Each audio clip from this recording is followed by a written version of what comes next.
Pocas figuras filosóficas han pasado a la leyenda como Diógenes. Aquel hombre que despreciaba las convenciones sociales, eligió ser un mendigo y pasaba sus días literalmente insultando a las personas para que hicieran filosofía. El filósofo danés Søren Kierkegaard solía hablar del caballero de la resignación infinita.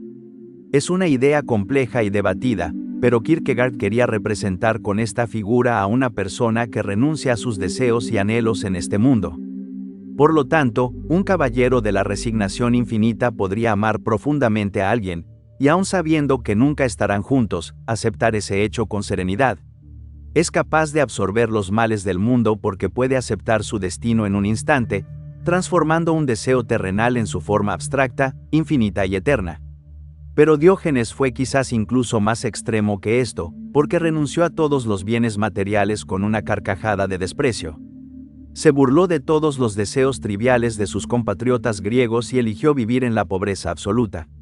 Esto a pesar de que tenía habilidad administrativa y podía fácilmente encontrar trabajo si lo deseaba. Mientras Aristóteles enseñaba la moderación y el justo medio, Diógenes hablaba de una renuncia total. Donde Epicuro expresaba que debíamos agradecer por tener suficiente comida, agua y un techo, Diógenes sostenía que incluso esas cosas básicas eran lujos no necesarios. El esfuerzo que hacía por evitar cualquier tipo de comodidad llegaba a ser casi cómico. En invierno, presionaba su cuerpo desnudo contra estatuas heladas y en verano rodaba por la arena ardiente. Cada una de sus acciones parecía rechazar los placeres en los que veía que todos los demás se complacían. Al principio, esta filosofía puede parecer absurda. A diferencia de otros, Diógenes no sufría en el presente esperando una recompensa futura. No era como el estudiante que estudia sin descanso para aprobar un examen, ni como el mártir religioso que enfrenta la muerte por su fe. Sacrificaba su comodidad simplemente porque no veía ningún valor en ella. Tanto Diógenes como el posterior movimiento cínico tenían una visión del mundo profundamente inusual. Sostenían que existían tres tipos de seres: animales, humanos y dioses. Consideraban a los dioses más allá de su alcance, por lo que no se preocupaban por ellos, y creían que los animales eran, en muchos sentidos, una forma de ser superior a los humanos. Esto era porque Diógenes pensaba que los animales tenían mentes fundamentalmente más sanas. Mientras Platón veía en el hombre una capacidad racional e imaginativa única, Diógenes se centraba en cómo esa capacidad nos causaba una gran ansiedad. Observaba a los perros en la calle y veía que, la mayoría de las veces, eran perfectamente felices. Si no estaban en peligro inmediato, parecían estar en paz con el mundo y consigo mismos. Nunca se ve a un perro preocupado por los asuntos políticos ni por si encontrará el amor. En general, se contentan con encontrar un poco de comida, acurrucarse y dormirse enseguida. Diógenes pensaba también que, cuanto más renunciaba una persona, más libre se volvía. Veía las posesiones como cadenas que te atan a un lugar y a un rol determinado. Si tenías un trabajo estable, estabas atado a él; si tenías mucho dinero, debías contratar guardias para protegerlo. Es extraño ver la miseria interpretada de esta manera, y ciertamente no estoy completamente convencido del punto de Diógenes, al menos no en la medida en que él lo estaba. Pero lo importante aquí es la conexión que establece entre renuncia y libertad. Diógenes creía que, cuanto más tenemos, más deseamos, y cuanto más deseamos, menos libres somos, porque nuestras acciones estarán guiadas por ese deseo. Quizá no queramos llegar tan lejos como Diógenes, y puede parecer condescendiente considerar la pobreza una bendición, pero el fondo de su mensaje contiene mucha sabiduría. Normalmente se piensa que el sufrimiento proviene de no tener suficiente, pero Diógenes creía que surge de desear más de lo que uno tiene. Es casi una tradición entre los filósofos criticar la sociedad en la que viven o predecir su decadencia. Sócrates pensaba que muchos atenienses de su tiempo estaban llenos de necedades y necesitaban desesperadamente su corrección filosófica. Nietzsche concluyó que el sistema moral dominante de la Europa del siglo XIX era peligroso y retrógrado. Pero tal vez, nadie fue un crítico tan brutal de la sociedad como Diógenes el cínico. Mientras otros veían la gran polis griega como un bastión frente a los horrores del mundo salvaje, Diógenes la veía como una corriente interminable de limitaciones arbitrarias a la libertad humana. En un relato famoso, Diógenes conoció al legendario conquistador griego Alejandro Magno, cuando aún era solo el rey de Macedonia. Al oír hablar de este filósofo que vivía en la calle como símbolo viviente de rebelión social, decidió poner a prueba su temple. Al verlo tendido allí, en la miseria, Alejandro le ofreció concederle cualquier deseo, y Diógenes respondió simplemente que quería que dejara de bloquearle el sol. En otra historia, fue capturado por el padre de Alejandro, Filipo de Macedonia, y lo trató con tal falta de respeto que el rey, sorprendido y divertido, decidió liberarlo como muestra de admiración por su valentía y coherencia. Diógenes veía a través de los valores de la antigua Hélade y los consideraba delirios compartidos. ¿Por qué habría de importarle si alguien era rey de Macedonia, líder de Atenas o incluso emperador de Persia? Para Diógenes, ninguna distinción social tenía importancia alguna, y, en cierto sentido, esto lo hace un filósofo sorprendentemente moderno. Fue contemporáneo de Aristóteles, quien afirmaba que algunas personas eran naturalmente superiores a otras, y de Platón, que sostenía que ciertos individuos merecían posiciones privilegiadas en la sociedad. Diógenes consideraba eso ridículo. Y esto estaba muy en línea con la filosofía cínica, que valoraba las cualidades naturales de la humanidad por encima de todas las demás. Diógenes diría que, en un mundo precivilizado, no existían distinciones entre rey y campesino, entre hombre libre y esclavo. Esas etiquetas pueden describir el poder que una persona ejerce sobre otra, pero no tienen ninguna relevancia moral o normativa. Diógenes parecía sentirse orgulloso de tratar a todos con el mismo respeto y el mismo desprecio. Y este rechazo hacia lo que la mayoría de la sociedad helénica consideraba bueno y correcto se extendía a todos los aspectos de su vida. Diógenes vivía como un mendigo, y esto se debía en parte a su voto de pobreza, pero también porque era considerado el escalón más bajo de la sociedad ateniense. En gran parte de la antigua Grecia, los ciudadanos estaban unidos por la idea de que todos contribuían a un bien común. Sin embargo, los mendigos eran vistos como ajenos a ese pacto social. Los griegos los consideraban parásitos y con frecuencia eran golpeados, escupidos y humillados. Pero Diógenes veía en esa posición su lugar legítimo, porque de otro modo estaría contribuyendo a una sociedad que consideraba absurda. Además, esto le permitía lanzar sus críticas contra las ciudades-estado griegas sin el más mínimo rastro de hipocresía. Diógenes se había apartado deliberadamente del objeto de su crítica. Él mismo era el modelo viviente de su propia filosofía.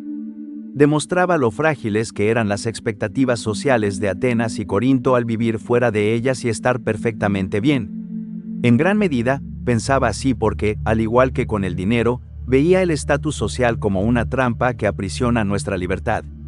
Cuando desempeñamos un rol social determinado, estamos esencialmente aceptando hacer ciertas cosas y abstenernos de hacer otras. En algunos aspectos, Diógenes quizá no se opondría a que las personas eligieran libremente asumir esos roles, pero insistiría en que comprendieran que es una elección, no una obligación.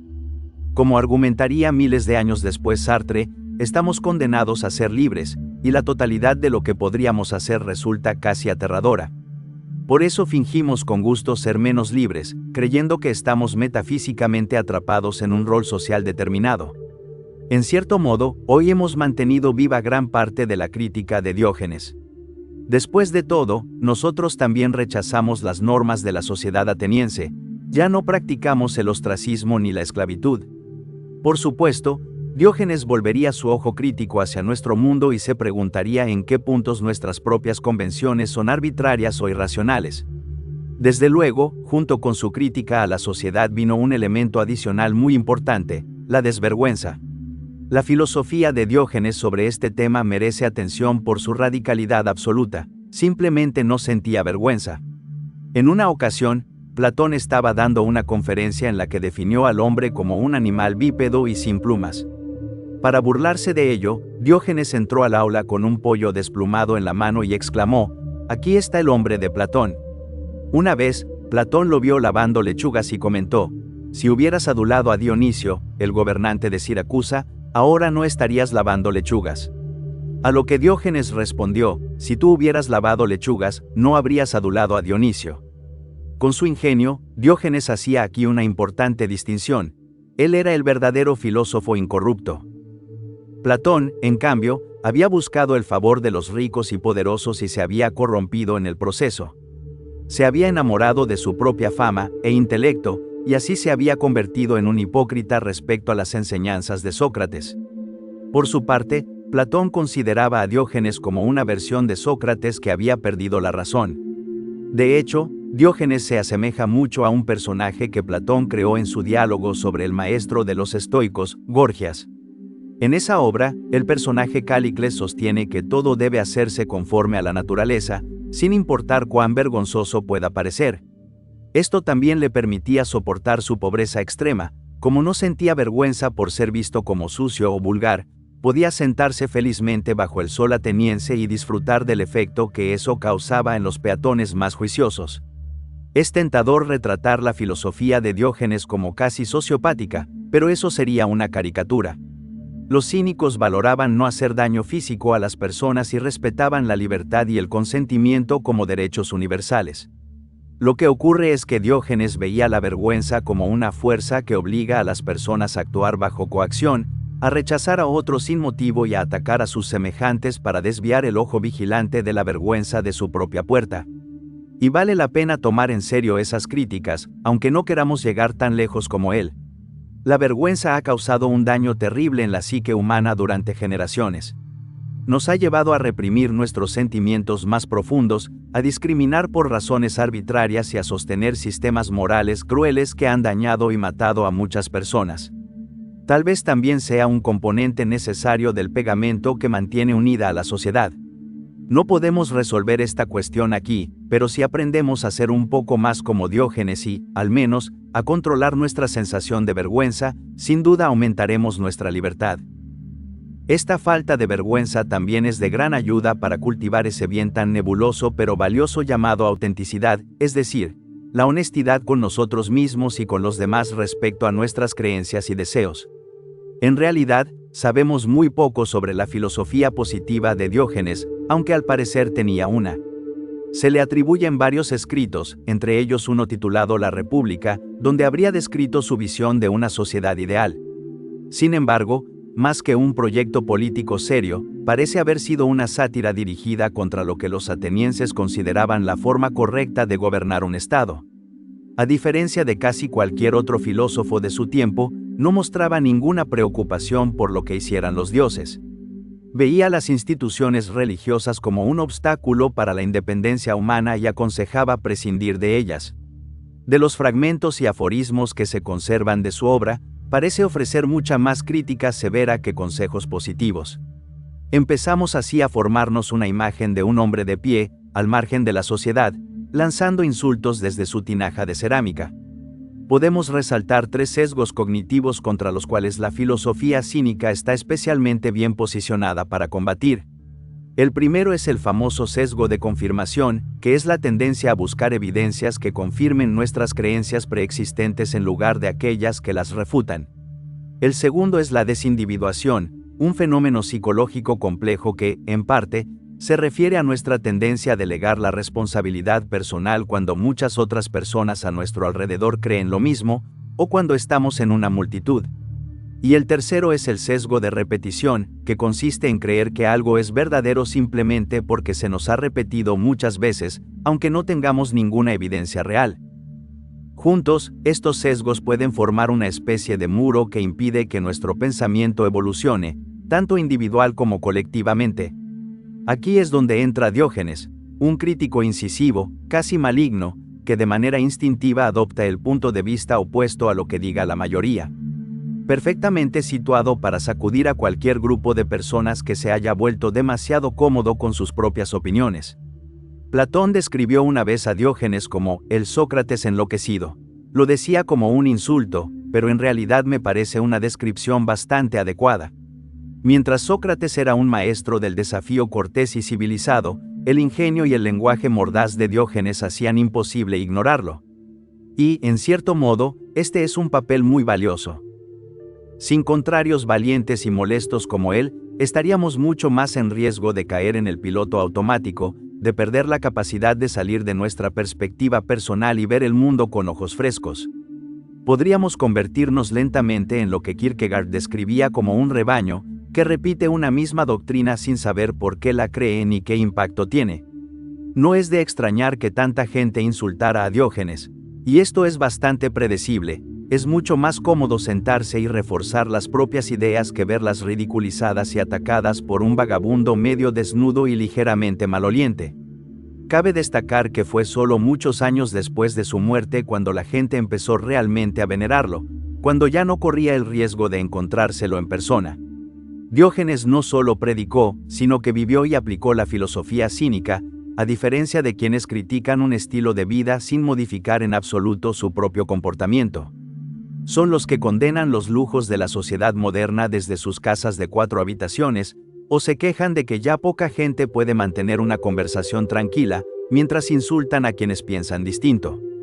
La mayoría de nosotros siente una repulsión instintiva ante ese tipo de hipocresía, y, como mínimo, eso hace que los argumentos de esas personas resulten mucho menos convincentes. Al final, demuestra que quizá no están tan seguros de sus propias ideas, porque si lo estuvieran, practicarían lo que predican. Por supuesto, esto no significa que estén equivocados, solo que son menos persuasivos. Esta fue una de las razones por las que Diógenes despreciaba tanto a Platón. Platón criticaba duramente los gobiernos de las ciudades-estado mientras entretenía al dictador de Siracusa. Diógenes lo describía como todas palabras, ningún acto, y lo veía como un falso heredero del enfoque más terrenal de Sócrates. No se podía hacer tal acusación de hipocresía contra Diógenes. Dijo que debíamos devaluar las posesiones materiales, y así lo hizo. Vivió en la calle, poseyendo solo un bastón y el manto que llevaba puesto. No veía distinción entre los poderosos y los pobres, así que trataba a todos por igual, incluso cuando eso lo ponía en peligro. Creía que los humanos podían aprender mucho de los perros, así que imitó su comportamiento. Diógenes fue un ejemplo vivo de su propia filosofía. Y esto fue lo que le valió el respeto, aunque fuera a regañadientes, de algunos atenienses. La leyenda cuenta que cuando un joven cruel rompió la tinaja donde vivía Diógenes, la ciudad votó para darle una nueva. Muchos tenemos principios explícitos que decimos guían nuestras vidas, cosas como una religión, un sistema ético, o incluso creencias hedonistas, pero rara vez vivimos conforme a esos principios. Seguimos nuestro código moral solo cuando nos resulta conveniente. Nos llamamos cristianos, budistas o ateos, pero a menudo esas etiquetas no se reflejan en nuestra conducta. Decimos preocuparnos solo por nosotros mismos, pero cuando llega el momento de actuar, terminamos siendo generosos o incluso amables. Ante esto, Diógenes nos señalaría directamente con su huesudo dedo y nos recordaría que, a menos que queramos llevar la palabra hipócrita estampada en la frente, debemos alinear nuestra filosofía con nuestras acciones o nuestras acciones con nuestra filosofía. De lo contrario, la práctica de la filosofía pierde todo sentido. Diógenes creía que el nivel más alto de libertad consistía en alcanzar un dominio perfecto sobre uno mismo. Esa soberanía interior era lo que buscaba lograr en todos los aspectos de su vida. El filósofo estoico del siglo I, Epicteto, resumió las creencias de Diógenes de la siguiente manera: en todo lo que concierne a ti mismo, debes cambiar por completo tus prácticas actuales y dejar de culpar a dioses o a hombres. Debes erradicar por completo el deseo y dirigir tu aversión solo hacia las cosas que pertenecen al ámbito de la voluntad moral. No debes sentir ira, ni furia, ni envidia, ni compasión. A pesar de sus actos e ideas repulsivas, Diógenes se convirtió en objeto de veneración en Corinto y Atenas. A diferencia de Sócrates o Platón, nunca fue visto como una amenaza ni por el pueblo ni por el Estado. Muchos lo consideraban más bien una curiosidad, incluso un bufón inofensivo, y estaban orgullosos de tener una figura así entre ellos. Existen versiones contradictorias sobre la muerte de Diógenes, pero todas coinciden en que vivió hasta una edad avanzada, alrededor de los 90 años. En Corinto y Atenas se erigieron estatuas en su honor, y también se levantó una en su ciudad natal, Sinope, con la inscripción: incluso el bronce envejece con el tiempo, pero tu fama, Diógenes, ni toda la eternidad podrá arrebatártela, porque solo tú mostraste a los mortales las lecciones de la autosuficiencia y el camino hacia la mejor y más fácil vida. Para concluir, expongo lo siguiente. En una ocasión, Alejandro Magno envió un mensajero para invitar a Diógenes a visitarlo. Sin embargo, Diógenes rechazó la invitación y le dijo al mensajero que transmitiera a Alejandro lo siguiente: Lo que te impide venir a nosotros es lo mismo que nos impide ir a ti. El mensajero, temeroso, señaló que el rey probablemente respondería algo como, ¿qué es lo que me lo impide a mí y a ti? A lo que Diógenes replicó, tú eres demasiado poderoso para necesitarme, y yo soy demasiado autosuficiente para necesitarte.